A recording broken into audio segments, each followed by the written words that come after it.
November 29, 1944. 10:55 a.m. Japanese waters. The largest warship ever built is dying. Her name is Shinano. At 72,000 tons, she dwarfs every aircraft carrier that came before her. She's the pride of the Imperial Japanese Navy, a floating fortress wrapped in battleship armor, carrying enough firepower to darken the sky. She cost more than Japan's entire annual military budget. She was built in absolute secrecy, under a concrete roof so massive it required its own steel framework. Her construction consumed the labor of thousands of workers for 4 years, and right now, after just 17 hours at sea, she's capsized. Her flight deck, 840 feet of armored steel, has tilted past vertical. Her massive hull, painted red beneath the waterline, gleams in the morning sun for the last time. Inside, over 1,000 men are trapped, drowning in darkness as the ocean rushes through passages they never learned to navigate. On the bridge, Captain Toshio Abe has tied himself to the helm. He's singing the national anthem as water rises around his chest. He's 45 years old. He survived Midway. He requested this command. And now he's going down with a ship that never had a chance. But here's what makes this story different from every other naval disaster of World War II. Shinano wasn't sunk by a fleet of bombers. She wasn't caught in a massive naval battle. She wasn't hit by a lucky shot from a battleship's guns. She was sunk by a single submarine. 1 boat, 80 men, 6 torpedoes, and a commander who, just months earlier, had been considered a failure, a man so ashamed of his own hesitation in combat that he'd asked to be relieved of command. His name was Joseph Enright. And the story of how he took down the biggest warship in history is about more than tactics and torpedoes. It's about redemption. It's about hubris. And it's about a truth that echoes through history. Size doesn't win wars. Competence does. This is the story of 2 ships on a collision course, one built on desperation and delusion, the other crewed by men who had nothing left to prove except that they belonged in the fight. One ship represented everything wrong with how Japan fought the war. The other represented everything that made America's submarine force the most deadly naval weapon of the Pacific. And on a dark November night, in waters off the Japanese coast, those 2 philosophies met. Only one would survive to see dawn. Let's start with Commander Joseph F. Enright because you need to understand where he came from to appreciate what he pulled off. Midway Naval Base. There's a poker game happening in the officers' club, and Enright is playing aggressively. Too aggressively. He's bluffing on weak hands, going all in on mediocre cards, making the kind of bold moves that make other players fold. Across the table sits a senior officer who's been watching him carefully. And finally, he asks the question. Joe, would you command a submarine the way you play cards? It's not a casual question. Everyone at that table knows Enright's story. They know what happened on his last patrol. Enright looks at his cards, then he looks up. Yes, he says, I would. That answer bought him another chance. But to understand why that mattered, you need to know what came before. The patrol that ended his career, or should have. Plotted script's narrative arc with strategic momentum and tension. The user wants me to continue writing in their style. Let me keep going with Enright's backstory, building the tension and using their conversational approach. I need to develop this into a 2-hour script, so I need to pace this carefully, building the parallel arcs of Enright's redemption and Japan's hubris. Let me continue with strong narrative momentum, specific details, and the emotional weight of Enright's failure. Enright was 33 years old in 1943 when he took command of USS Dace, a Gato-class submarine. By all accounts, he should have been successful. He was smart, technically competent, and had served with distinction as an executive officer. He knew submarines inside and out. But knowing how a weapon works and pulling the trigger in combat, those are 2 different things. On his first patrol as commander, Dace encountered a Japanese convoy, multiple targets, perfect position, the kind of setup every submarine commander dreams about. And Enright hesitated. He second-guessed the firing solution. He worried about the geometry. He convinced himself the angle was wrong, that the range was too great, that they needed to get closer. And while he deliberated, the convoy moved on. The opportunity passed. It happened again, and again. For an entire patrol, weeks at sea in enemy waters, under constant threat of depth charges and air attack, Dace never fired a single torpedo. Not one. When they returned to Pearl Harbor, Enright wrote a letter to his commanding officer. It's one of the most brutally honest documents in naval history. I respectfully request to be relieved of command. I do not believe I have the aggressive instincts necessary to command a submarine in wartime. My hesitation places my crew at risk and serves no purpose to the war effort. Think about that for a second. A submarine commander asking to be fired, admitting to his superiors that he doesn't have what it takes. In most navies, in most wars, that would be the end. You'd be transferred to a desk job, maybe teaching at the Naval Academy, spending the rest of your career watching other men fight the war you couldn't. But the U.S. Navy in 1944 had a problem. They needed submarine commanders, desperately. The submarine force was small, elite, and taking horrific casualties. 1 in 5 American submarines would be lost during the war, the highest casualty rate of any branch of the U.S. military. Finding men who could command these boats, who could handle the pressure of stalking enemy ships in hostile waters, who could make split-second decisions that meant life or death for 80 men, those men were rare. And the Navy brass saw something in Enright that he didn't see in himself. They saw a man who was honest about his limitations, a man who understood fear and could therefore master it, a man who, once he made a decision, would commit completely. So they gave him a second chance, not immediately. First, he was sent back to sub school for refresher training. He worked with a psychologist who helped him understand his hesitation. He studied patrol reports from aggressive commanders, learning how they made decisions under pressure. And somewhere in that process, something changed. The poker game was the test. That senior officer asking if Enright would command like he played cards, that wasn't casual conversation. That was an evaluation. The Navy wanted to see if Enright had found his edge, if the fear that had paralyzed him had transformed into calculated aggression. The answer was yes. In August 1944, Enright took command of USS Archerfish, a Balao-class submarine based out of Pearl Harbor. She was newer than Dace, slightly larger, with better radar and improved torpedoes. But the real difference wasn't the boat. It was the man commanding her. Enright had made a promise to himself. Never again would he hesitate. When the moment came, when the geometry aligned and the target appeared, he would act. No second guessing. No doubt. He just needed an opportunity to prove it. Archerfish's first patrols under Enright were fine.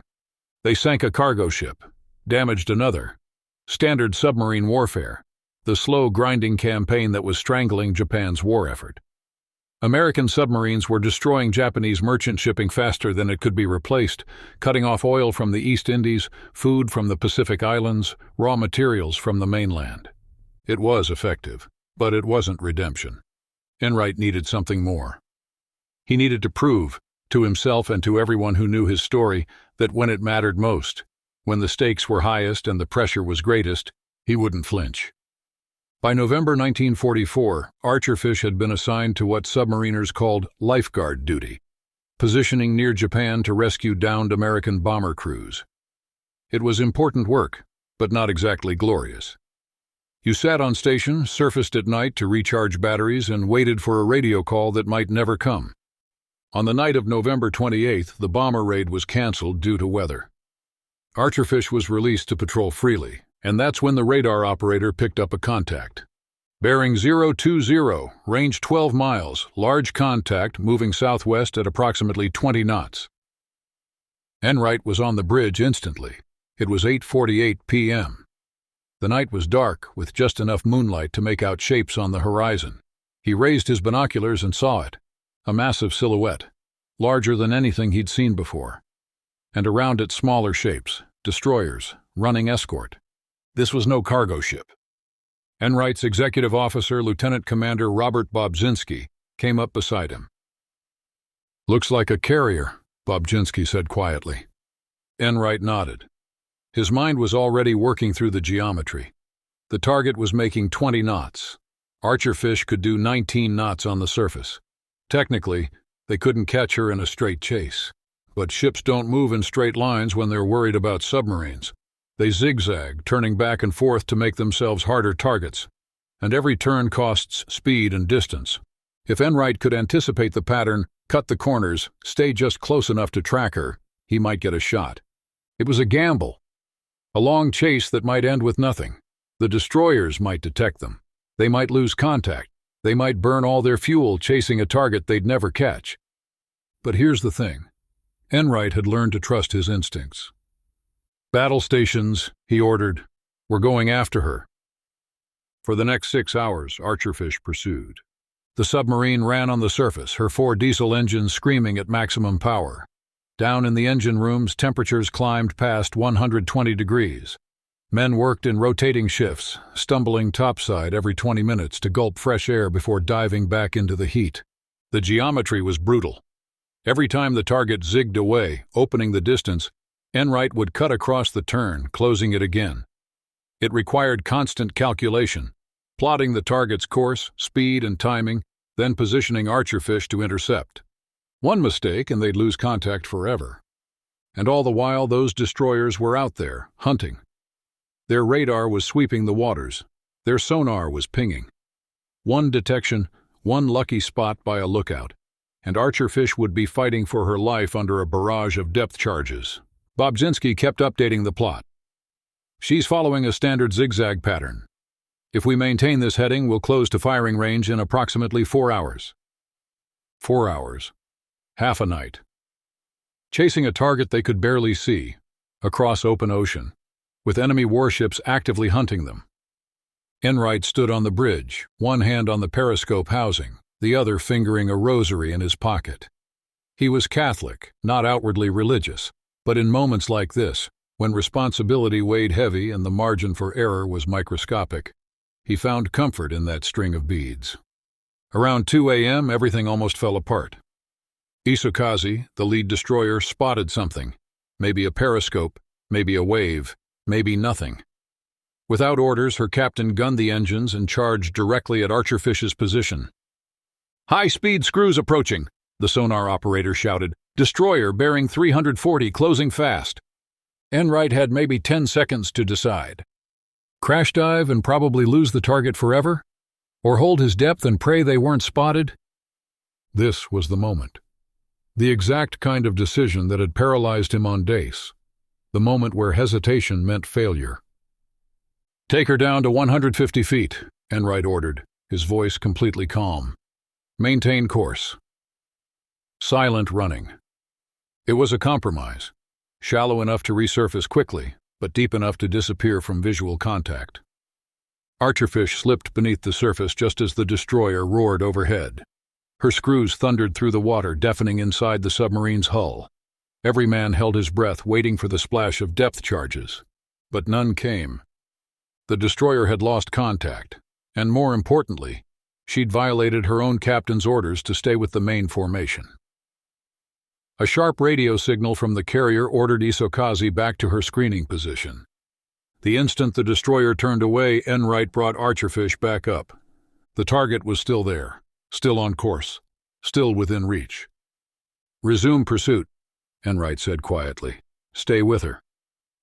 By 3 a.m., they'd closed to 4,000 yards, then 2,000 yards. Then at 3:15 a.m., everything aligned. The target steadied on a base course, stopped zigzagging, presented her full broadside to Archerfish. Range, 1,400 yards. In submarine warfare, this was the dream setup, close enough for accuracy, angled perfectly for maximum target area, moving slow enough for a clean firing solution. Enright went to the periscope one last time. What he saw through that eyepiece made his breath catch. This wasn't just a carrier. This was something unprecedented. The flight deck stretched like a cliff face, longer than 3 football fields. The island structure rose like a building. The hull was massive, rounded at the bow in a way that didn't match any ship in the recognition manuals. Whatever this was, it was the biggest warship he'd ever seen. "Final bearing and shoot," Enright said. His voice was steady, no hesitation, no doubt. "Make ready all tubes. Set depth 10 feet. 10 feet was shallow, unusually shallow for a torpedo attack. Most commanders aimed deeper, trying to hit below the armor belt. But Enright remembered advice from a more experienced officer. Against carriers, hit high. Affect their stability, not just cause flooding. The fire control party fed the data into the torpedo data computer, an analog mechanical device that calculated the correct firing angle based on target speed, distance, and bearing. The solution came back, fire on bearing 310. Solution confirmed, Bobzinski reported. All tubes ready. Enright took one more look through the periscope. The target was steady. The escorts were in position, but not too close. The geometry was perfect. This was it. 6 years of naval service, months of redemption, one night of pursuit, all leading to this single moment. Fire 1. The submarine shuddered as the first torpedo left its tube, expelled by a blast of compressed air. The weapon came to life immediately, its counter-rotating propellers driving it toward the target at 46 knots. 8 seconds later, Fire 2. Then, Fire 3, Fire 4, Fire 5, Fire 6. 6 torpedoes spread across the target's length, each carrying 600 pounds of Torpex explosive, each running hot, straight, and normal. Enright ordered the submarine deep immediately. Now came the most dangerous part, the counterattack. Above them, those destroyers would be converging, their sonar active, their depth charges ready. Rig for depth charge, Enright ordered. 400 feet, silent running. Archerfish descended into darkness. Every non-essential system was shut down. Men breathed shallowly, moving with exaggerated care to avoid making noise. The only sounds were the whisper of the ventilation system and the distant ping of Japanese sonar. Then from above, they heard it. Boom. The first torpedo hit. 8 seconds later, boom. Then again, boom, boom.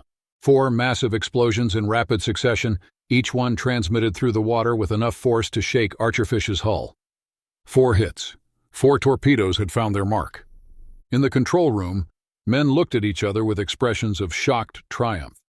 4 hits on a single target was extraordinary shooting. Most submarine attacks got maybe 1 hit, if they were lucky. But they had no time to celebrate. The destroyers were coming. For the next hour, Archerfish played a deadly game of hide and seek. Japanese destroyers crisscrossed overhead, their sonar pinging frantically. Depth charges began to fall, 14 of them in total, detonating in rolling thunder that rattled the submarine's frame. But the Japanese sonar was damaged, poorly maintained, operated by crews who'd never trained properly. They couldn't get a solid lock on Archerfish's position. Every depth charge exploded at least 500 yards away, close enough to terrify, far enough not to kill. Finally, around 5 a.m., the sounds above faded. The destroyers had given up the hunt and returned to... what? Their crippled charge? Or had the target survived? Enright waited another hour, then brought Archerfish to periscope depth. The horizon was empty. Whatever that ship had been, she was gone. Enright didn't know it yet, but he'd just accomplished something unprecedented in naval warfare. He'd sunk the largest warship ever built. And he'd done it not through luck, but through the very qualities he'd doubted in himself: patience, calculation, and the willingness to commit when the moment arrived. The redemption was complete. But to understand what he'd actually destroyed, to grasp the full magnitude of what happened that night, we need to go back. Back to Japan. Back to a nation whose grand ambitions were crumbling. Back to a shipyard where workers were building not just a carrier, but a symbol of everything wrong with how Japan fought the war. We need to talk about Shinano, June 4th, 1942, the Battle of Midway. In a single day, Japan lost 4 fleet carriers: Akagi, Kaga, Soryu, and Hiryu. Along with them went hundreds of experienced pilots and the backbone of Japan's naval air power. That battle changed everything. Before Midway, Japan was on the offensive, conquering territory, establishing a defensive perimeter, building an empire. After Midway, Japan was on defense, trying to hold what they'd taken, bleeding resources, losing ground. And in the chaos of that defeat, Japanese naval planners faced a brutal question. How do you replace 4 fleet carriers when you're running out of steel, skilled workers, and time? The answer they came up with would eventually become Shinano. But here's what you need to understand. Shinano wasn't designed to replace those lost carriers. She was designed to be something entirely different. A desperate gamble wrapped in delusion, built on the philosophy that one perfect weapon could turn the tide of a losing war. Let's go to where she was born.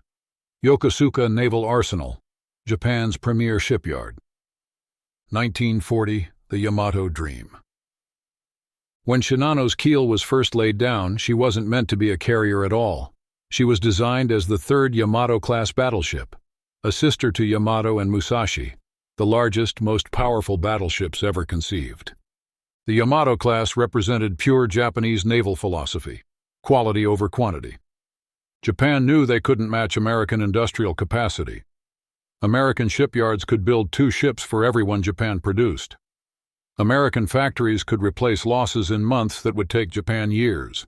So Japan's strategy was simple: build ships so superior that one Japanese vessel would be worth 2 or 3 American ones. The Yamato class embodied that philosophy. Each ship displaced 72,000 tons, 50% larger than American battleships. Each mounted 9 18.1-inch guns, the largest naval artillery ever built, firing shells that weighed nearly 3,000 pounds and could penetrate 16 inches of armor at ranges exceeding 25 miles. Their armor was absurd: 16 inches at the waterline, 25 inches on the gun turrets. American shells would literally bounce off. These ships were floating fortresses, designed to dominate any naval engagement through sheer overwhelming power. Shinano was supposed to be the third one. But then Midway happened. And suddenly, building another battleship, another gun platform in an age where aircraft carriers decided battles, seemed pointless. So Japanese naval planners made a radical decision: convert Shinano into a carrier. Not just any carrier, the largest carrier the world had ever seen. The conversion was announced in 1942, but the reality was far more complex. Shinano's lower hull was already built to battleship specifications. You can't just slap a flight deck on a battleship hull and call it a carrier. The internal structure is completely different. Battleships are built around armored citadels that protect the magazines and engines.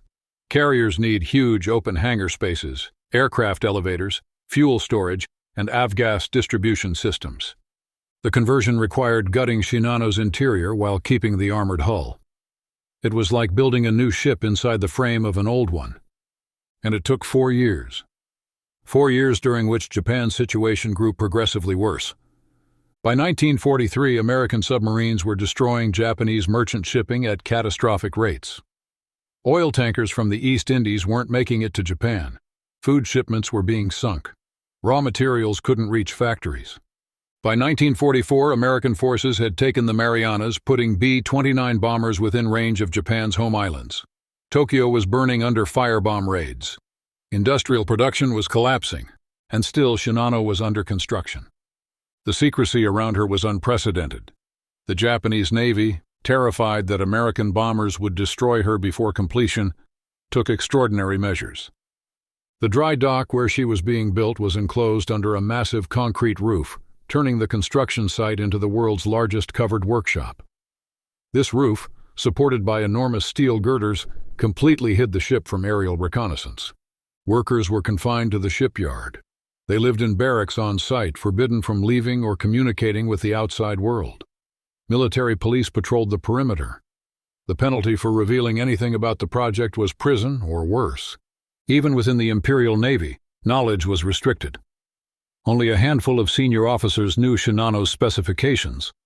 Documents used code names. Suppliers delivering materials often didn't know what they were contributing to. It was the Manhattan Project of shipbuilding, a secret so closely held that most of Japan didn't know it existed. But here's the problem with that level of secrecy. It creates its own catastrophic failures. The quality collapse. In 1940, when Shinano's construction began, Japanese shipyards were among the best in the world. The workers building Yamato and Musashi were master craftsmen, welders who could lay down perfect seams, riggers who could position massive steel plates within millimeters, electricians who understood complex systems. By 1944, those workers were gone. Most had been drafted into military service. Many had been killed in combat. Their replacements were conscripts, students, even prisoners of war, people who'd never built a ship before, thrown into one of the most complex construction projects in naval history. Quality control deteriorated catastrophically. Welds that should have been X-rayed for flaws were just visually inspected. Tolerances that should have been measured in millimeters grew to centimeters. Watertight doors, the critical barriers that could seal off flooded compartments, were installed but never tested under pressure. Materials were also compromised. The special steel allocated for armor was diverted to more urgent projects.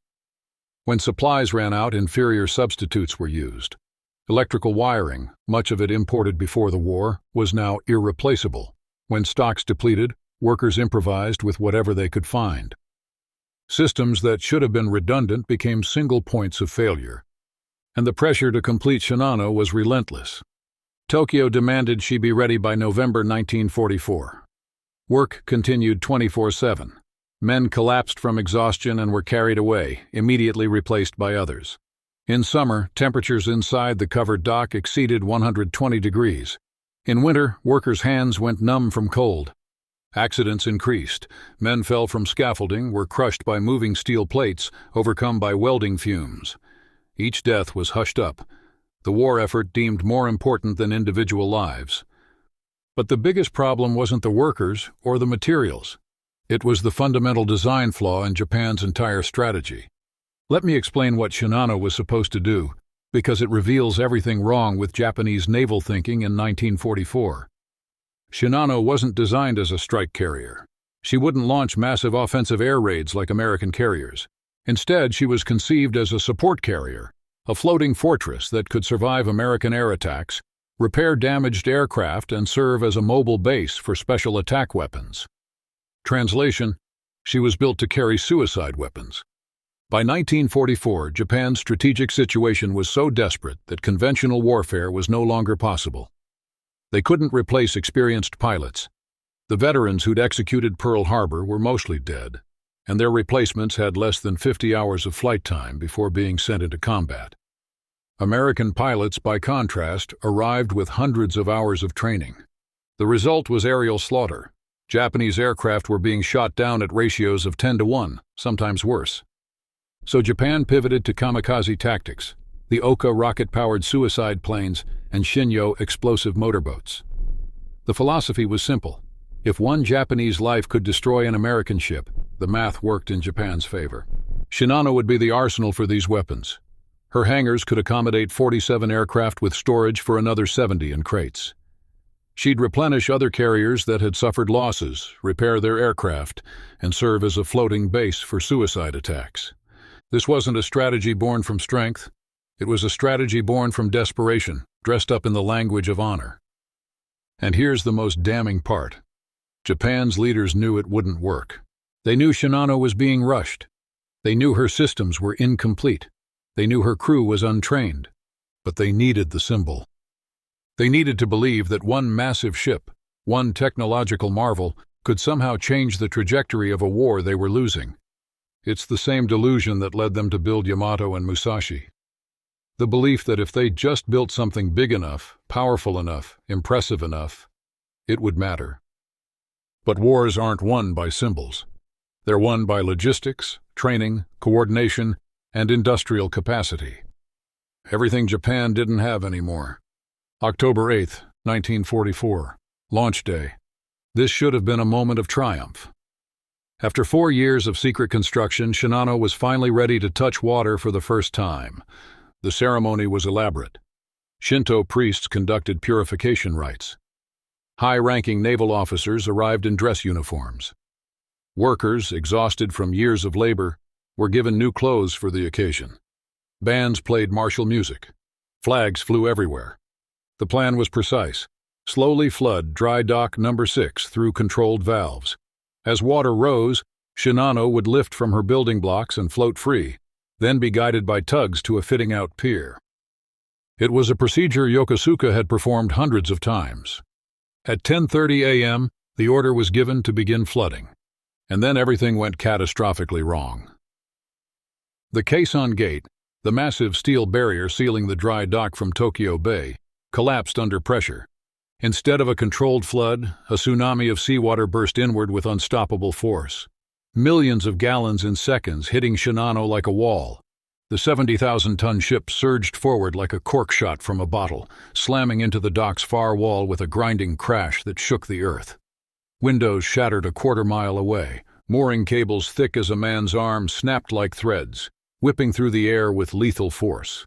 One cable decapitated a worker. Another crushed 3 men against a crane.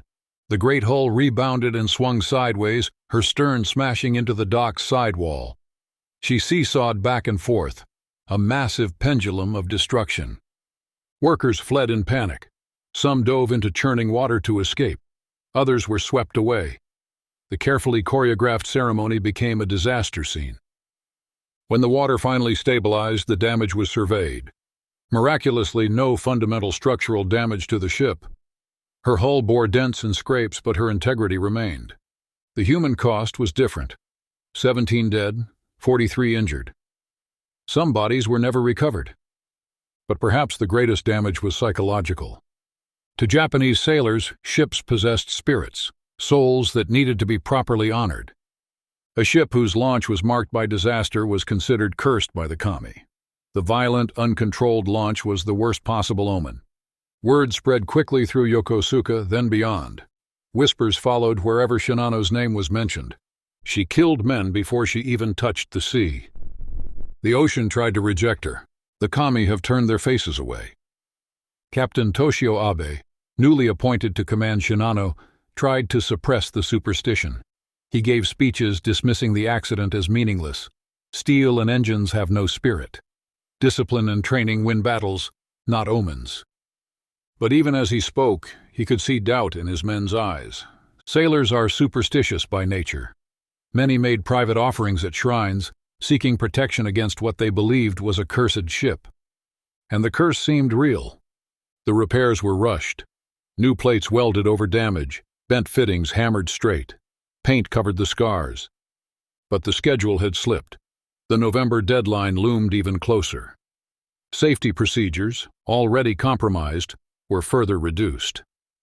The crew assigned to Shinano reflected this haste. Normally, a carrier's complement would train together for months. They'd drill until every man knew not just his own job, but could fill in for others. Damage control, the art of saving a wounded ship, required particular expertise. But Shinano's crew was assembled from wherever men could be found. Veterans from sunken ships, new recruits fresh from training, workers conscripted from civilian life. They were thrown together with minimal organization. Many didn't speak the same dialect of Japanese. When they tried to conduct drills, confusion reigned.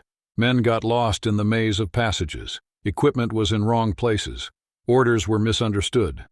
Among the crew, talk of the curse persisted. Men requested transfers, claimed illness, even injured themselves to avoid sailing on Shinano. The ship's chaplain conducted blessing after blessing, but each ceremony emphasized the problem. Why does the ship need so many blessings if nothing is wrong? November 11th, 1944. Commissioning Day. The ceremony was subdued, no bands, few dignitaries. Captain Abe read the official orders in a flat voice. The rising sun flag was raised. Shinano was now officially a warship, though hardly a ready one. Of her 12 boilers, only 8 were operational, reducing her maximum speed from 27 knots to about 20. Her radar systems were only partially functional. Half her anti-aircraft guns lacked adequate ammunition. The aircraft elevators had never been tested under load. Most critically, many watertight doors had never been tested under pressure. Captain Abe compiled a list of deficiencies that ran 17 pages. He submitted it with a request to delay sailing until critical repairs could be completed. The response was swift and uncompromising. Shinano would sail as scheduled. The reasoning was political as much as military. Word of the supercarrier's existence was spreading. She needed to be revealed as a symbol of strength, not discovered as a bombed wreck. The sailing orders were specific. Depart Yokosuka on the night of November 28th, steam south along the coast, reach Kure Naval Base in the Inland Sea. There, protected from submarines and bombers, she'd complete fitting out. The voyage would take only 20 hours.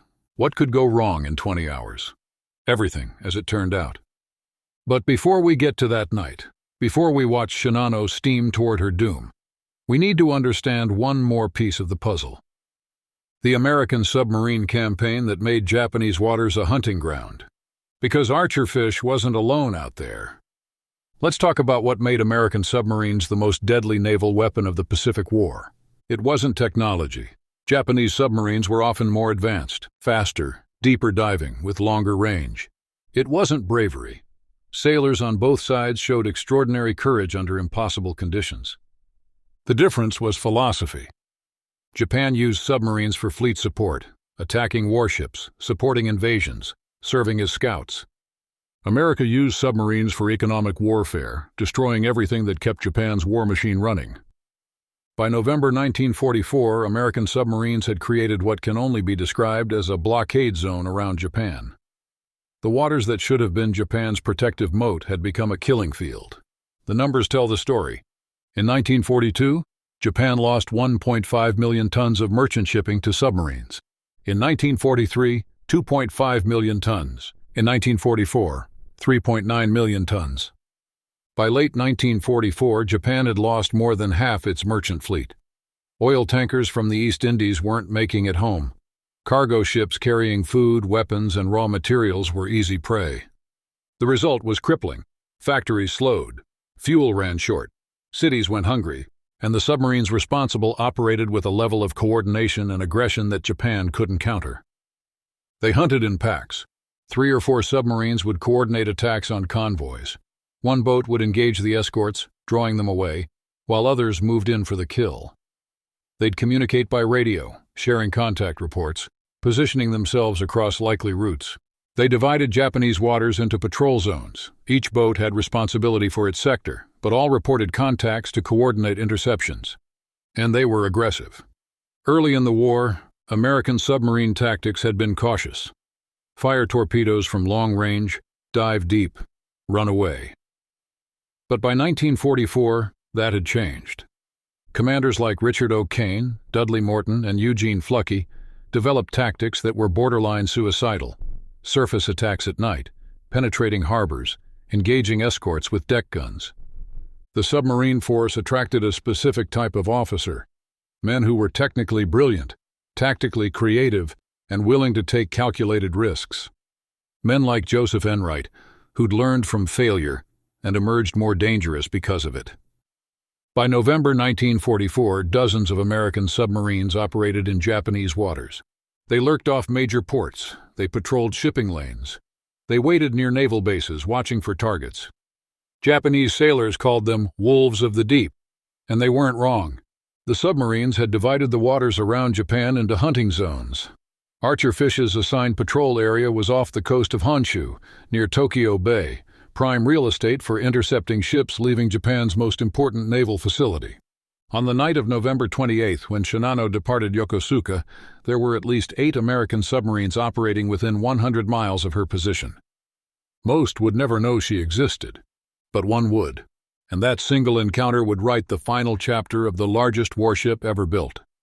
November 28th, 1944, 6 p.m., Yokosuka, Naval Arsenal. Shinano prepares for departure. Captain Abe stands on the bridge reviewing charts for the last time. The route is straightforward, south along the coast, around the Aizu Peninsula, then west to Kure. They'll travel at night to avoid American bombers, stay close to shore to minimize submarine exposure. The escort consists of 3 destroyers, Isokaze, Yukikaze, and Hamikaze, all veterans of numerous battles, their crews experienced, their ships worn. At 6 p.m., mooring lines are cast off. Tugs nudge Shinano's massive bulk away from the pier. For the first time, she moves under her own power. Despite everything, the rushed construction, the cursed launch, the incomplete systems, she's magnificent. Nearly 900 feet long, her flight deck 60 feet above water, displacing more than most harbors can handle. As they pass through the submarine nets protecting the harbor, several crew members notice a dead albatross floating in the water, its white wings spread like a surrender flag. Another omen. But Captain Abe ignores it. 8:48 p.m., 30 miles south. USS Archerfish surfaces to recharge batteries. The submarine has been on lifeguard duty, positioned to rescue American airmen from a bombing raid that was canceled. Now released to hunt, Commander Enright brings his boat up. The night is perfect for submarine operations, dark enough to hide their silhouette, calm enough for good sound conditions, just enough moon to spot targets. The radar operator is scanning routinely when he sees it. Contact, bearing 020, range 12 miles. The blip is large, moving fast, steady course. Enright rushes to the bridge, raises binoculars. On the horizon, a dark mass, smaller shapes around it. "Battle stations," he orders quietly. The hunt begins. 9 p.m. to 11 p.m., the geometry game. For 2 hours, Archerfish pursues at maximum speed, 19 knots, her diesels screaming. The problem is obvious. The target is making 20 knots. In a straight chase, the submarine can't catch her. But the target isn't running straight. She's zigzagging, 45 degrees to port, steady for 10 minutes, 60 degrees to starboard, steady for 8 minutes, back to base course. It's a standard anti-submarine pattern, and it creates an opportunity. Each time Shinano turns, Archerfish cuts across the angle, shortening the distance. It requires perfect calculation, measuring angles and times, predicting when she'll steady, positioning to intercept. Lieutenant Commander Bobzinski plots each course change. She's following pattern 7. If we maintain this heading, we'll close to firing range in approximately 4 hours. 4 hours of maximum speed pursuit. 4 hours of exposure on the surface. 4 hours hoping those destroyers don't detect them. On Shinano's bridge, radar operators detect the submarine almost immediately. Captain Abe receives the report with grim satisfaction. He'd expected submarines. The waters around Japan are infested with them. "Signal the escorts," he orders. "Enemy submarine bearing 170, distance 8,000 meters." Abe faces a tactical dilemma. If he orders destroyers to pursue the submarine, they'd have to leave Shinano's side, potentially exposing her to other submarines in a wolf pack. If he keeps them close, the trailing submarine could shadow them, radioing their position. He chooses what seems prudent. Keep escorts close, use speed and zigzag pattern to shake off pursuit. It's a decision that will kill him. 11 p.m., the first system failure. A bearing on Shinano's starboard inboard propeller shaft begins to overheat. Temperature gauges climb into the red zone.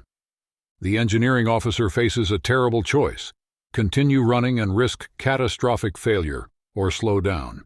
He slows the shaft. Shinano's speed drops from 20 knots to 18. On Archerfish, the sonar operator reports the change. She's slowing. Enright allows himself a tight smile. Now they can not just keep pace, but gain ground. Midnight, 2 a.m., the unraveling. The rapid zigzagging, combined with incomplete construction, stresses systems throughout Shinano. Electrical connections fail, lights flicker, ventilation fans stop. Temperature in the lower decks becomes stifling. The constant course changes cause the ship to roll and flex.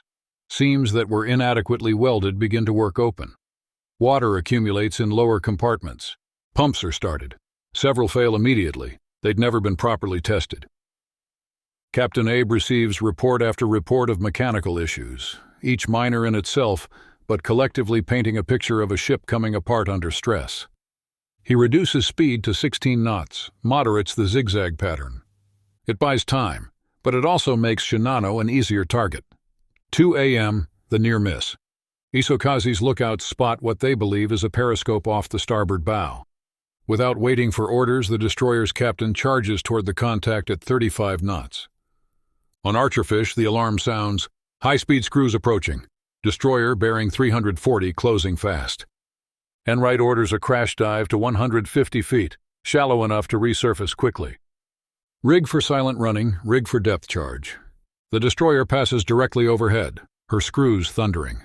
Every man on Archerfish holds his breath. But no depth charges fall.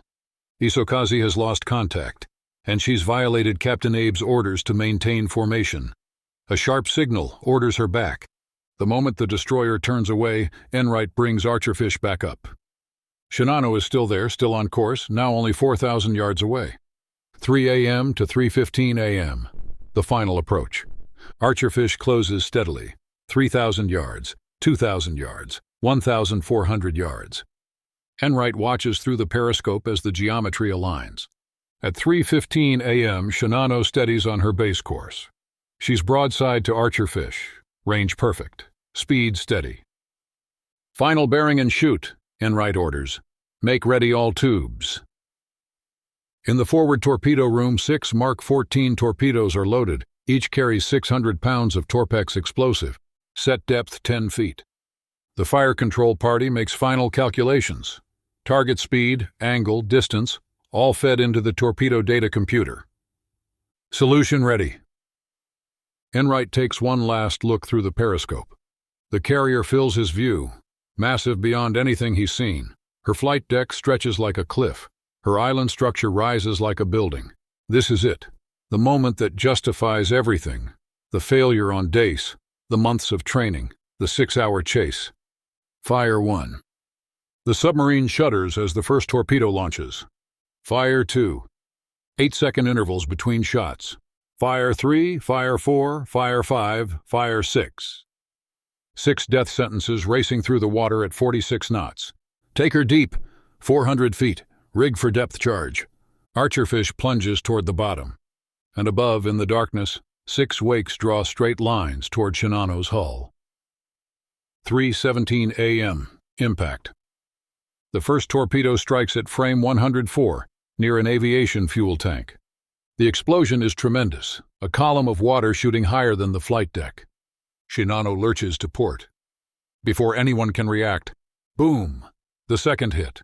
Boom, the third. Boom, the fourth. 4 hits in 30 seconds, all on the starboard side, all between bow and island structure. On the bridge, Captain Abe grabs the railing to steady himself. For a moment, the impacts seem almost insignificant. Shinano is so large that 4 torpedoes feel like pinpricks. Abe's first thought, she can absorb this damage. She was built to survive torpedo hits. But below decks, catastrophe is unfolding. 3:20 a.m. to 4 a.m., the progressive flooding. The incomplete construction that plagued Shinano becomes fatal. Watertight doors that were never tested fail immediately. Some jam shut, trapping men in flooding compartments. Others refuse to close at all. Hastily welded seams split under pressure. Electrical panels soaked with seawater short-circuit in showers of sparks.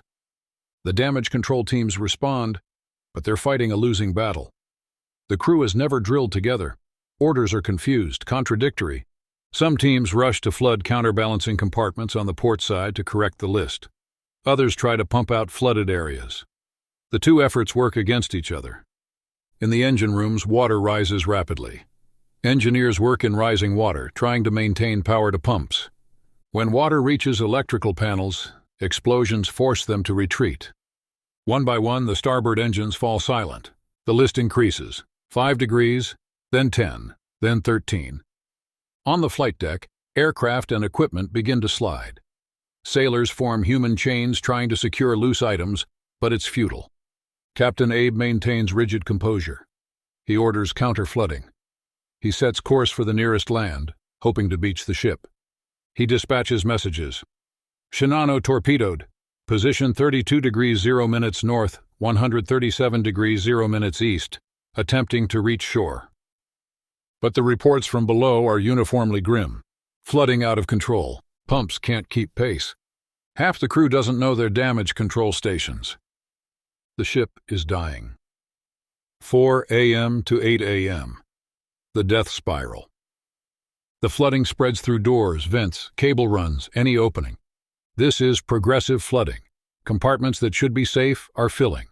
The weight of water, thousands of tons, drags Shinano deeper. Captain Abe makes one last attempt. He orders all engines ahead full, trying to drive Shinano toward shore. But with only port engines functioning, the ship travels in circles. The rudder can't compensate for uneven thrust. By 8:30 a.m., Abe authorizes the emergency signal. Prepare to abandon ship. Not yet an order, but a warning. Sailors gather on the flight deck, helping wounded comrades up from below. Life jackets are distributed. The destroyers move closer, preparing to pick up survivors. Below decks, scenes of heroism and tragedy. Engineers remain at their posts, keeping lights and pumps running until water drives them out.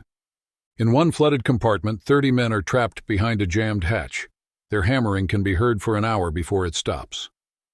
10:18 a.m., the final moments. The list suddenly increases to 35 degrees. Equipment, aircraft, and men slide uncontrollably down the flight deck into the sea. All hands abandon ship. But for many, it's too late. The list increases so rapidly that hundreds are trapped inside. Others trying to climb the tilted deck lose their grip and fall. Some jump from the flight deck, a 60-foot drop that kills many on impact. Captain Abe remains on the bridge. Tradition demands he go down with his ship. He ties himself to the helm. Around him, senior officers make the same choice. They sing the national anthem as water rises. 10:55 a.m., capsizing. Shinano's flight deck tilts past vertical. She rolls completely over. For a moment, her massive hull is visible, barnacles and red anti-fouling paint gleaming in the morning sun. Then, with a tremendous roar of escaping air, she plunges beneath the surface. The largest warship in the world survived just 17 hours at sea. The sea where Shinano sank was littered with debris and desperate men. Over 2,000 had been aboard. Now hundreds struggled in oil-slicked water. The 3 destroyers moved among them, picking up survivors. But the rescue was selective. Naval tradition held that officers should be saved first. Some destroyer captains refused to pick up men who showed panic. Men who survived the sinking drowned within sight of rescue ships. When the rescue ended, 1,080 saved. 1,435 dead. It was one of the largest losses of life in a single ship sinking during the Pacific War. For Japan, the loss was catastrophic, but had to be hidden. Shinano had been a state secret. Her loss would remain one. Survivors were sworn to secrecy. Families of the dead were told only that their loved ones had died in action, not where or how. Official records were sealed. To the Japanese public, Shinano had never existed. For America, the truth emerged slowly. When Enright filed his patrol report claiming to have sunk a carrier of unprecedented size, he was met with skepticism. Navy intelligence insisted no such carrier existed. They credited him with a 28,000-ton carrier, still significant, but far short of reality. Only after the war, when American investigators accessed Japanese records, was the truth revealed. Shinano, 71,890 tons fully loaded. The largest carrier ever built. The largest warship ever sunk by a submarine. Enright's redemption was complete.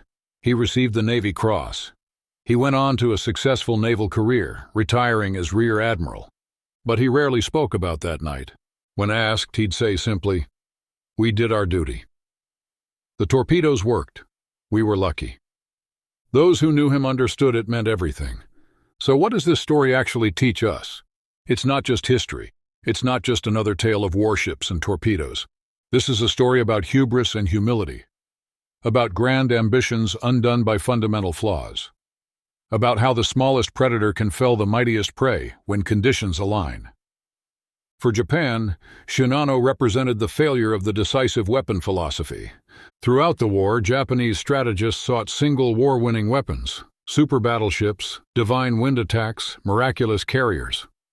But wars aren't won by symbols, they're won by systems. While Japan built one massive carrier, America built dozens of smaller ones. While Japan rushed incomplete ships to sea, America took time to train crews properly. The result was inevitable. The technical lessons are equally clear. Size without reliability is vulnerability. Armor without proper damage control is false security.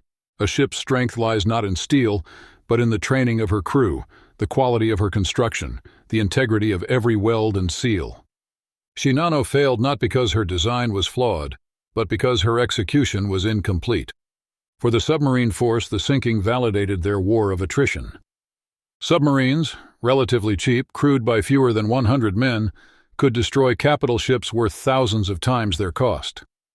The silent service proved it could strike anywhere, anytime, against any target. Commander Enright's journey from failure to redemption resonates throughout military history. His story shows that one failure need not define a career, that persistence and courage can overcome past mistakes. He faced his demons and emerged victorious. The Navy Cross he received wasn't just for sinking Shinano, it was for the determination to stay in the fight after earlier defeats. The human cost haunts the story. Over 1,400 Japanese sailors died. many of them conscripts who never wanted war. They died trapped in flooding compartments, thrown from tilting decks, or abandoned in cold water. Their sacrifice achieved nothing. Shinano never launched a plane in anger, never defended the homeland, never justified the resources spent on her construction. Today, Shinano rests in 4,000 meters of water off Cape Omizaki. She lies upside down, her flight deck buried in sediment, her hull slowly collapsing under pressure and time. She's a tomb for the men who died with her, and a monument to an age when nations believed that bigger meant better, that one perfect weapon could change everything. Modern naval strategists still study Shinano as a cautionary tale. In an age of nuclear carriers and ballistic missile submarines, the lessons remain relevant. Complexity requires competence. Size demands support. No ship, no matter how powerful, is stronger than the system that builds, maintains, and operates it. The sinking also demonstrates the role of chance in war. Had Shinano sailed a day earlier or later? Had Archerfish been assigned elsewhere? Had the torpedoes run deep instead of shallow? History would be different. War is not just strategy and technology. It's also luck and timing. On that November night in 1944, all variables aligned perfectly for Archerfish and catastrophically for Shinano. Some survivors of both ships eventually met at reunions. These aging men, once enemies, shared stories of the long chase, the tension of the approach, the thunder of torpedoes hitting home. War had made them enemies. Time made them simply men who had served at sea. In Japan, Shinano became a symbol of the war's last phase. Grand gestures that achieved nothing, magnificent failures that only added to suffering. The danger of believing your own propaganda, of confusing appearance with reality, of rushing toward disaster rather than accepting defeat. For America, the sinking reinforced the democratic nature of naval warfare. That 80 men in a submarine could defeat thousands in a carrier. That patience and skill could overcome size and armor. David and Goliath, written in steel and torpedoes. The wreck was discovered in 2019 by deep-sea explorers. Images showed a ship remarkably intact despite decades underwater. Her hull, built to battleship standards, had resisted pressure that would crush lesser vessels. But she lies inverted, her intended glory forever buried in the seafloor. A monument to ambition that exceeded capability. The final lesson may be the most universal. In war, as in life, the race doesn't always go to the swift, nor the battle to the strong. Sometimes patience defeats power. Sometimes the hunter becomes the hunted. Sometimes a single night's action echoes through history, teaching generations about courage, folly, and the thin margin between victory and disaster. On that November night in 1944, two ships met in Pacific darkness. One was the largest of her kind ever built. The other, a standard submarine of no special distinction. When the sun rose, only one remained. That is the nature of war at sea, sudden, decisive, final. The ocean shows no favoritism to size or strength. It swallows all equally, keeping its secrets in the dark depths where Shinano rests still. The largest warship ever sunk by a submarine. A giant felled by a predator she never truly saw. If you found this story compelling, hit that subscribe button. And if you want to dive deeper into stories like this, where grand ambitions collide with harsh realities,